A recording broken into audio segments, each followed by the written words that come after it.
आजच्या व्हिडिओमध्ये आपण तुमच्यासोबत काही खास किचन टिप्स आणि खास ट्रिक्स शेअर केल्या आहेत, त्यामुळे तुम्हीसुद्धा या टिप्स आणि ट्रिक्स नक्की फॉलो करा आणि व्हिडिओ अगदी शेवटपर्यंत बघा, जेणेकरून या टिप्स आणि ट्रिक्स तुमच्यासाठी सुद्धा खूप उपयुक्त ठरतील।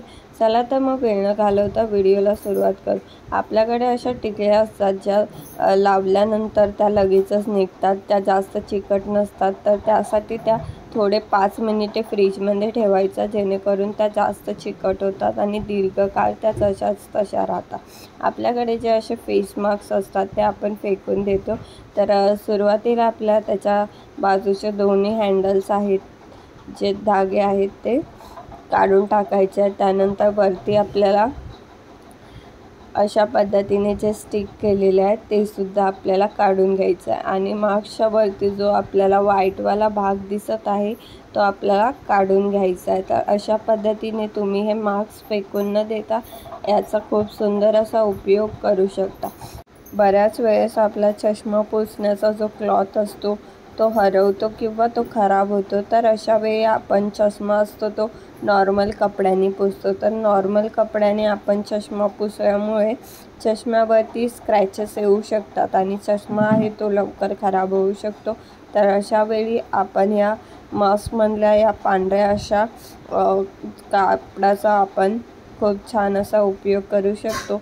तर इथे आपण हा मास्कमधून काढून घेतलेला आहे आणि इथे आपण चष्म्यावरती थोडंसं सॅनिटायझर लावलेलं आहे आणि आता आपण हा चष्मा आहे तो या क्लॉथनी स्वच्छ करून घेतलेला आहे। या क्लॉथमुळे चष्मासुद्धा खूप स्वच्छ निघतो आणि स्क्रॅचेससुद्धा पडत नाही, त्यामुळे तुम्हीसुद्धा नक्की ट्राय करा आणि तुम्हाला ही ट्रिक कशी वाटली ते सुद्धा कमेंट्समध्ये नक्की कळवा।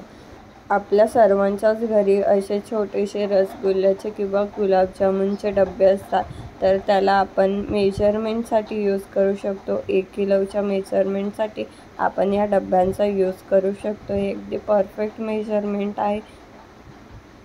आपल्याकडे असे रिकामे जे बॉक्सेस असतात त्याला आपण कलरिंग पेपर लावून किंवा व्हाईट पेपर लावून त्यापासून छान असं कवर्स बनवू शकतो। तर इथे आपण हा दोन्ही बॉक्सपासून ते छान असा कपाट बनवून घेतलेला आहे। तर या पद्धतीने तुम्हीसुद्धा नक्की ट्राय करू शकता। इथे आपण फुगा घेतलेला आहे आणि फुग्यावरती आपण ज्या शेंगदाण्याच्या शेंगा असतात त्याचे जे टरफलं आहेत ती यावरती आपण स्टिक केलेली आहे। तर इथे आपण पूर्ण फुग्यावरती अशा पद्धतीने स्टिक करून घेतलेली आहे। यापासून आपण खूपच सुंदर अशी फुलदाणी किंवा फ्लावर पॉट बनवू शकतो। तर अशा पद्धतीने आपण सर्व स्टिक करून घेणार आहोत। स्टिक केल्यानंतर आपण अशा पद्धतीने एक मोठी आणि एक छोटी अशी फुलदाणी बनवणार आहोत। तर ही ऑलरेडी आम्ही काल अशी चिपकवून ठेवलेली होती, तर आता आपण ही फोडून घेणार आहोत। फोडण्यासाठी आपल्याला सेफ्टी पिनचा किंवा एखाद्या टॉकदार वस्तूचा यूज करायचा आहे, त्यानंतर हळूहळू यामधील हवा जाईल। तर इथे आपण हा फोडून घेणार आहोत सर्व बाजूंनी आणि फुगा हळूहळू निघेल। तर इथे एवढा भाग निघालेला आहे आणि पूर्ण फुगा आपण हा आतमधून काढून घेणार आहोत आणि इथे आपण आतमधून आणि बाहेरून त्यानंतर सिमेंट लावून घेतलेली आहे आणि आता आपण याला कलर करून घेतलेला आहे। इथे तुम्ही बघू शकता छान असा गोल्डन असा आपण इथे कलर केलेला आहे आणि ही फ्लॉवर पॉट दिसायला सुद्धा खूप सुंदर दिसत आहे, कोणाला वाटणारही नाही हे अगदी आपण टरफलापासून बनवलेला आहे। तर यामध्ये आपण असे आर्टिफिशियल जे फ्लावर असतात ते आपण यामध्ये ठेवू शकतो। तुम्ही बघू शकता ही फुलदाणी खूप सुंदर दिसत आहे। तर या पद्धतीने आपण आपले घर आहे ते अगदी सुंदर बनवू शकतो। दिसायला सुद्धा खूप छान दिसत आहे आणि घरसुद्धा नीट अँड क्लीन दिसेल। चाय पिल्यानंतर आपण जी चायपत्ती असते ती नॉर्मली आपण फेकून देतो, तर ती फेकून न देता त्याचा यूज आपण सिंक स्वच्छ करण्यासाठी यूज करू शकतो। तर चायपत्ती आपण सिंकमध्ये टाकलेली आहे, बेसिनमध्ये टाकलेली, तर आता आपण ही थोडी थोडी घेऊन पूर्ण जे सिंक आहे ते छान स्वच्छ करून घेणार आहोत। अगदी कोपऱ्या कोपऱ्यामध्ये आपण ही चायपत्तीने घासून घेतले। घासून झाल्यानंतर पाण्याने एकदा धुवून घ्यायचं, त्यानंतर आपले जे नॉर्मल साबण असते त्या साबणीने थोडंसं एकदा हात फिरवून घ्यायचा आहे आपल्याला साबणीचा, तर इथे आपण एकदा स्वच्छ धुवून घेतलेलं आहे. पुन्हा आपण थोडंसं साबणाने एकदा हात फिरवून घेणार आहोत. एकदा हात फिरवल्यानंतर आता आपण हे धुवून घेऊयात आणि धुतल्यानंतर तुम्ही याचा रिझल्ट बघू शकता.